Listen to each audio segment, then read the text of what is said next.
कहते हैं कि दुनिया में मन सबसे ज़्यादा शक्तिशाली चीज़ होती है। अगर किसी चीज़ को तुम पूरे मन से चाहो तो तुम उसे हासिल कर सकते हो। ये मैं नहीं कहता, ये सभी उन महापुरुषों का कहना है। लेकिन अगर ये सत्य है, ये सच है, तो जो हम अपने मन से चाहते हैं वो हमें हासिल क्यों नहीं होता है। दोस्तों, कोई भी इंसान अपने मन में दुख तो नहीं चाहेगा, लेकिन रहता तो दुखी है। हर इंसान अपने मन से तो कामयाब होना चाहता है, खूब पैसे कमाना चाहता है, लेकिन फिर भी वो कामयाब नहीं होता। भला ऐसा दुनिया में कौन इंसान होगा जो अपने मन में ये चाहेगा कि मैं ना कामयाब रहूं या मैं पैसे ना कमाऊं। सोचने की बात है तो इसमें दो चीज़ें निकल के सामने आती हैं। या तो वो महापुरुष गलत थे जिन्होंने ये बात बोली कि मन से चाही हुई चीज़ हासिल हो जाती है, या फिर हम गलत हैं। आज की कहानी जो मैं आपको सुनाने वाला हूँ उसमें आपको एक ऐसा मंत्र मिलेगा। उसे समझने के बाद आपको एक ऐसा मंत्र पता चलेगा जिससे आप ये समझ पाएंगे कि अपने मन से कोई भी चीज़ कैसे करवाई जाती है, मन में किसी भी बात का बीज कैसे बोया जाता है। ये इस कहानी से आपको अच्छी तरह से समझ में आ जाएगा। कहानी छोटी सी है लेकिन बहुत ही गहरी है। तो चलिए कहानी शुरू करते हैं। एक बार की बात है, एक आदमी के जीवन में सिर्फ दुख ही दुख थे। वो जो भी काम करता उस बेचारे का काम पूरा ही नहीं होता। घर में आता तो घर में कलेश बना रहता। किसी से कोई मदद मांगता तो कोई इसकी मदद नहीं करता। ऐसा लगता था कि चारों ओर से दुखों का पहाड़ उसी पर टूट पड़ा है। उसे समझ नहीं आ रहा था कि मैं इन दुखों से पार कैसे पाऊं। वो दिन रात यही सोचता रहता कि अपने दुखों से छुटकारा कैसे पाना है। इसी कारण से रात में सो भी नहीं पाता था। उसकी आंखों के नीचे बड़े बड़े काले घेरे बन गए थे, जो इस बात का प्रतीक थे कि वो आदमी कितना दुखी है और कितना चिंतित है। कभी कभी तो उसके मन में आत्महत्या करने के भी ख्याल आते थे, लेकिन अपने परिवार की चिंता करके वो ये कदम नहीं उठा पाता था। वो इतना दुखी हो गया कि उसने निर्णय किया कि वो इन दुखों से छुटकारा पाकर रहेगा। इसके लिए चाहे उसे कितनी भी मेहनत करनी पड़े, कुछ भी करना पड़े, चाहे अंगारों पर चलना पड़े, लेकिन इन दुखों से छुटकारा हासिल करके रहेगा। ऐसे ही एक दिन उसने अपने मित्र से पूछा कि मैं अपने जीवन को कैसे सुधारूं। उसके मित्र ने उसे बताया कि तुम किसी बाबा के पास जाओ। बाबाओं के पास ऐसा मंत्र होता है जिससे सारे दुख मिट जाते हैं, जीवन खुशियों से भर जाता है और धन संपदा भी हासिल हो जाती है। तुम किसी ऐसे बाबा को ढूंढ लो, बस तुम्हारा काम बन जाएगा। उस आदमी के मन में ये बात पूरी तरह से पक्की बैठ गई कि कोई बाबा ही मेरा दुख दूर कर सकता है, और इसीलिए उसे किसी भी बाबा के बारे में पता चलता तो वो उस बाबा के पास पहुंच जाता, उस बाबा को अपनी समस्या बताता और उससे उसका समाधान पूछता और कहता कि बाबा, मैं कुछ भी करने के लिए तैयार हूँ, लेकिन मेरी इन समस्याओं से मुझे छुटकारा दिला दीजिए। आप जो कहेंगे मैं वो करूँगा, लेकिन मेरे जीवन को सुधार दीजिए। बाबा उसे कुछ टोने टोटके बता देते थे करने के लिए, और बदले में दान दक्षिणा लेते थे कि टोना टोटका करने के बाद तुम्हारे घर में सुख शांति बनी रहेगी। बस इस टोटके को पूरी विधि के साथ करना। वो आदमी घर लौटकर पूरी विधि के साथ टोने टोटके करने लगा, लेकिन बहुत टोने टोटके करने के बाद भी उसके जीवन में कुछ बदलाव नहीं आया। इसके विपरीत उसका जीवन और ज़्यादा दुखी हो गया। जो भी बाबा उसे टोना टोटका देता था वो बदले में उससे दान दक्षिणा लेता था, जिससे इसका धन भी धीरे धीरे ख़त्म हो रहा था। इससे उसके जीवन में दुख और ज़्यादा बढ़ गए। तब उसे लगा कि बाबाओं के पास जाने से तो मेरे जीवन में दुख कम होने की बजाय बढ़ते ही जा रहे हैं। तो मुझे क्या करना चाहिए? बाबाओं के पास जाऊं या ना जाऊं? फिर एक दिन एक आदमी ने उसे बताया कि तुम अपने घर में किसी पंडित को बुलाकर हवन करवा लो।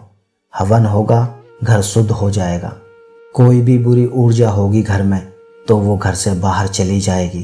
किसी पंडित को बुलाकर पूरी विधि विधान से मंत्रोच्चारण कराओ और हवन करो, जिससे घर में सुख शांति आए।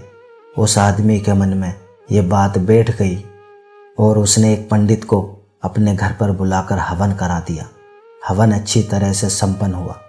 बदले में पंडित ने भी अच्छी दान दक्षिणा ली और उसके बाद वो वहाँ से विदा हो गया। लेकिन कुछ दिनों के बाद उस आदमी को महसूस हुआ कि उसके जीवन में अब भी कोई बदलाव नहीं आया है। अब वो आदमी पूरी तरह से दुखी हो गया और ज़्यादा परेशान हो गया। अब तो उसे लगने लगा था कि मेरे जीवन से दुख कभी ख़त्म नहीं होंगे, और यही सोच सोच कर उस आदमी का बुरा हाल हो गया था। फिर एक दिन उसे अपने मित्र से एक ऐसे बाबा के बारे में पता चला जो समाधान बताने के लिए कोई दान दक्षिणा नहीं लेता था। उस आदमी को लगा कि ये बाबा दूसरे वालों की तरह नहीं हो सकता, क्योंकि दान दक्षिणा तो लेता ही नहीं, और अगर दान दक्षिणा नहीं लेता तो सच में कोई सिद्ध बाबा होगा। और यही सोचकर वो उस बाबा के पास पहुंच जाता है। जब वो आदमी वहां पर पहुंचता है तो वो बाबा ध्यान में बैठे हुए थे। ये देखकर वो आदमी वहीं पर चुपचाप बैठकर ध्यान से बाहर आने का उनका इंतजार करने लगा। थोड़ी देर बाद बाबा ने आंखें खोली तो सामने एक दुखी और परेशान युवक को बैठे देखा। उसकी आंखों के नीचे काले घेरे देखते ही समझ गया कि यह आदमी अपने जीवन से कितना परेशान है। उसे संबोधित करते हुए बाबा ने पूछा कि बच्चा, क्या चाहते हो? बाबा के पास क्या लेने आए हो? उस आदमी ने कहा कि बाबा, मैं अपने जीवन से बहुत परेशान हूँ। मैंने इन दुखों को दूर करने के लिए बहुत सारे रास्ते अपनाए और हर वो तरकीब करके देखी जो किसी बाबा ने मुझे बताई। हर वो काम किया जो किसी भी इंसान ने मुझसे करने को कहा, लेकिन मेरे जीवन में दुखों में कोई कमी नहीं आई बाबा। इसके विपरीत मेरे जीवन में दुखों में बढ़ोतरी हो गई। मुझे समझ नहीं आ रहा है कि मैं क्या करूं। कभी कभी तो मैं आत्महत्या करने की सोचता हूं, लेकिन अपने परिवार को सोचकर मैं ये कदम नहीं उठा पाता। मैंने आपके बारे में बहुत सुना है बाबा, और मैं बहुत उम्मीद के साथ आपके पास आया हूँ। कृपा करके मुझे कोई ऐसा मार्ग बताएं जिससे मुझे अपने दुखों से छुटकारा मिल जाए। मैं अपने दुखों से छुटकारा पाने के लिए कुछ भी करने को तैयार हूँ। आप मुझे कोई भी रास्ता बताएं, चाहे वो रास्ता कितना भी कठिन क्यों ना हो, मैं उसको पार करके रहूँगा। बाबा ने महसूस किया कि यह आदमी तो सच में बहुत परेशान है। बाबा ने उसकी बात सुनकर कहा कि बच्चा, दुखों को दूर करने के लिए मंत्र ऐसे ही नहीं मिलते। मंत्र पाने के लिए कुछ करना पड़ता है। तुम कुछ कर सकते हो? ये सुनकर पहले तो उस आदमी ने सोचा कि ये बाबा भी मुझसे दान दक्षिणा ही मांगेंगे, लेकिन और कुछ रास्ता ना पाकर उस आदमी ने कहा कि बाबा, आपको जितनी भी दान दक्षिणा चाहिए मैं देने के लिए तैयार हूँ, लेकिन आपका मंत्र सच्चा होना चाहिए, वो पूरा होना चाहिए, उसका फल मुझे मिलना चाहिए। उसके बाद में आप जो भी दान दक्षिणा लेना चाहते हो वो मैं दे दूँगा। बाबा ने कहा कि दान दक्षिणा तो बहुत छोटी सी चीज़ है, मुझे नहीं चाहिए। इस पर वो आदमी सोच विचार करके बोला, तो बाबा, मैं अंगारों पर चलने के लिए तैयार हूँ, आप मुझे आज्ञा दीजिए। बाबा ने कहा कि अंगारों पर चलने वाली छोटी चीज़ मैं तुमसे नहीं कराने वाला। मैं जो तुमसे कराने वाला हूँ वो बहुत कठिन मंत्र है, उसे पूरा कर पाओगे? आदमी ने कहा कि बाबा, आप मुझे बताइए तो सही, मुझे करना क्या होगा? मैं कुछ भी करने को तैयार हूँ। इस पर बाबा ने उसे कहा कि यहाँ से जब तुम अपने घर जाओ तो रास्ते में अपने मन में ये दोहराते जाना कि मैं सुखी हूँ, मैं सुखी हूँ, मैं सुखी हूँ। बार बार अपने मन में यही दोहराना। और याद रहे, जुबान पर यह नहीं आना चाहिए, ये सिर्फ मन में दोहराना है। ये सुनकर वो आदमी बोला, बाबा बस इतनी सी बात, ये तो मैं चुटकी बजाकर कर लूँगा, लेकिन इससे क्या होगा? बाबा बोले कि इस मंत्र को करके देखो। वैसे भी तुमने इतने बाबाओं के मंत्र किए हैं, तो इस मंत्र को भी करके देख लो। उस आदमी ने सोचा कि बाबा कुछ दान दक्षिणा तो ले नहीं रहे और छोटा सा मंत्र है, इसे तो मैं कर ही लूँगा। वो बोला, ठीक है बाबा, मैं ये मंत्र ज़रूर करूँगा। लेकिन जैसे ही वो चलने लगा, पीछे से बाबा ने बोला कि बच्चा, एक बात याद रखना, जब तुम ये मंत्र अपने मन में दोहराओ तो तुम्हारे मन में बंदर के विचार नहीं आने चाहिए, बंदर का ख्याल भी नहीं आना चाहिए, तो ही ये मंत्र सिद्ध होगा। वो आदमी बोला, मुझे तो आज तक बंदर का कोई विचार नहीं आया, तो अब क्या आएगा? आप चिंता मत कीजिए बाबा, मैं बस मन में यही दोहराऊंगा कि मैं सुखी हूँ, मैं सुखी हूँ। इसके अलावा बंदर का कोई विचार मेरे मन में नहीं आएगा। ये कहकर वो आदमी वहाँ से चल दिया। वो अपने मन में मैं सुखी हूँ, मैं सुखी हूँ ये दोहराता हुआ थोड़ी दूर ही चला था कि उसके मन में अचानक बंदर का ख्याल आ गया। बंदर का ख्याल एक बार आया और चला भी गया। लेकिन उस आदमी ने सोचा कि आज तक तो मुझे बंदर का कोई विचार नहीं आया, आज बंदर का कोई विचार क्यों आ गया? और ऐसे ही करके उसने उस बंदर के विचार को पकड़ लिया। वो ये भूल गया कि मुझे क्या मंत्र दोहराना है और वो बंदर के बारे में सोचने लगा। जब थोड़ी देर बाद उसे फिर से होश आया तो फिर से अपना वही मंत्र दोहराने लगा जो बाबा ने उसे बताया था, मैं सुखी हूँ, मैं सुखी हूँ। लेकिन अचानक से सामने एक बंदर दिखाई दिया और ये देखकर उसके मन में फिर से बंदर का विचार उठ गया और वो अपने अंदर से इस विचार को बाहर फेंकना चाहता था। वो चाहता था कि मेरे अंदर किसी भी तरह बंदर का विचार ना आए, लेकिन उसे तो सामने बंदर ही दिखाई दे गया। ऐसे ही जद्दोजहद करते करते वो घर पहुंच गया और घर पर पहुंचने के बाद अपनी पत्नी को कहा कि ए बंदरिया, मुझे खाने में बंदर परोस दो। और जब उसे ये एहसास हुआ कि उसने क्या बोल दिया तो वो अपने बाल नोचने लगा और दीवारों में सर मारने लगा कि आज तक तो मुझे बंदर का कोई विचार नहीं आया और आज मुझे ये क्या हो गया कि मुझे हर जगह बंदर ही बंदर नजर आ रहे हैं। ये कैसी माया है? यही सोच सोचकर वो आदमी रात भर सो नहीं पाया। रात भर करवटें बदलता रहा और सुबह उठकर सीधे उसी बाबा के पास पहुंच गया और उसके चरणों में गिरकर कहा कि बाबा, पता नहीं क्या चमत्कार हो रहा है। आज तक मुझे बंदर का कोई विचार नहीं आया, लेकिन कल से जब से आपने मुझसे कहा कि बंदर का कोई विचार नहीं आना चाहिए, तब से मुझे हर जगह बंदर ही बंदर नजर आ रहे हैं। उस आदमी ने कहा कि बाबा, मुझे तो आपके पीछे पेड़ पर बैठा हुआ बंदर भी केले खाता हुआ दिखाई दे रहा है। ये क्या हो रहा है बाबा? यह सुनकर बाबा हंसने लगे। बच्चा, मन का जाल एक ऐसा जाल है जिसे समझ पाना इतना आसान नहीं है। बंदर तो तुम्हारे रास्ते में पहले भी आते थे।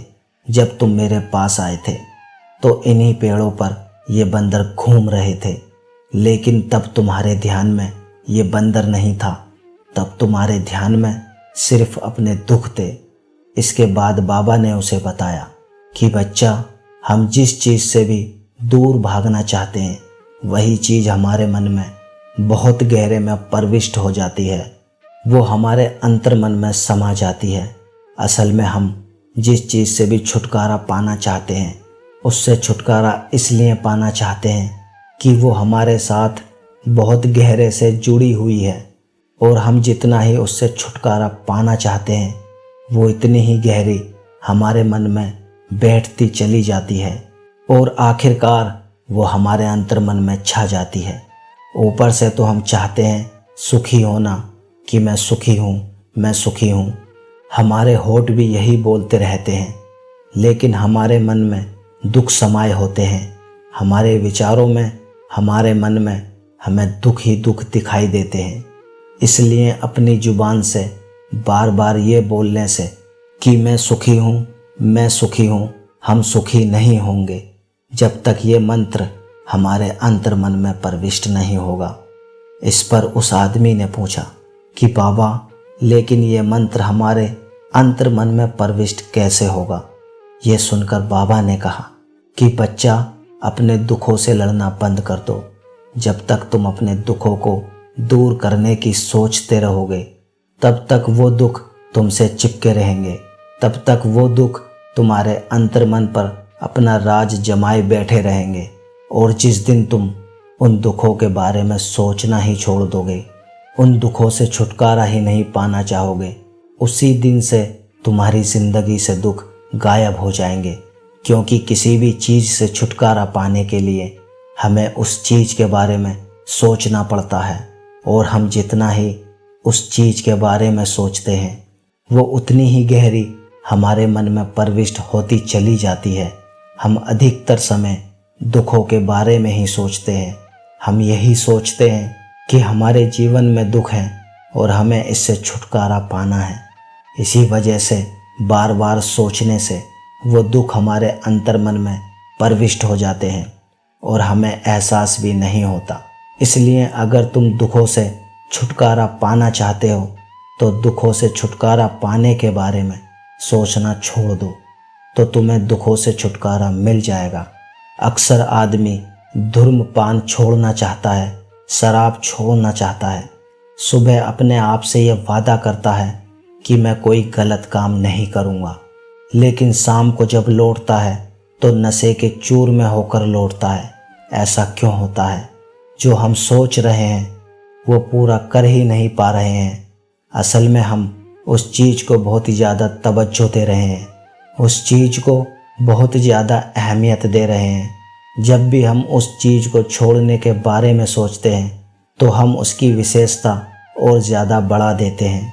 हमारा मन उसी चीज़ के बारे में जितना ज़्यादा सोचेगा, शराब या धूम्रपान छोड़ने के बारे में जितना ज़्यादा सोचेगा, हमारा मन उतना ही उस चीज़ के पीछे ज़्यादा भागेगा। हमें उस चीज़ से लड़ना नहीं है, बल्कि बिना सोचे गुजर जाना है। और अगर इस मंत्र को हम समझ लेते हैं तो हम अपने जीवन में जो भी पाना चाहते हैं उसे अपने अंतर्मन में डाल सकते हैं। और एक बार वो लक्ष्य हमारे अंतर्मन में बैठ जाता है तो फिर सफलता पाने में कोई समस्या नहीं आती, कोई दिक्कत नहीं आती। तो दोस्तों, कैसी लगी आपको ये कहानी? कमेंट सेक्शन में ज़रूर बताएं।